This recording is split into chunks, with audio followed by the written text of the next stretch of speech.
হিম ওয়ামা খালফাহুম, সামনে পেছনে যা ঘটে সব জানে কে?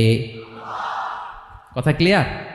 7 নম্বরে আল্লাহ বললেন ওয়ালা ইউহিতুনা বিশাইইম মিন ইলমিহি ইল্লা বিমা শা। কেউ তার জ্ঞানকে পরিব্যাপ্ত করতে পারে না, পরিবেষ্টন করতে পারে না। তার জ্ঞানে কি আছে কেউ জানতে পারে না, ততটুকু ছাড়া যতটুকু তিনি জানান। সুবহানাল্লাহ। নবীরা কি সব জানেন? বিষ্ণু ঈসা ইসলাম সব জানতেন না। আল্লাহ তাআলা নবীদেরকে যতটুকু জানান ততটুকুই নবীরা বলে, ঠিক কি না? ওমা ইয়ানতিকু আনিল হাওয়া ইন হুয়া ইল্লা ওয়াহয়ুই ইউহা। আল্লাহ যতটুকু জানায় নবীরা ততটুকু বলতে পারে, এর বাইরে বলতে পারে না।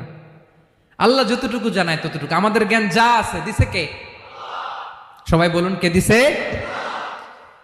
এজন্য আল্লাহ বলে আমি যদি জ্ঞান দেই তাইলে তোমরা জ্ঞান পাও, এছাড়া জ্ঞানের কোনো মাধ্যম দুনিয়াতে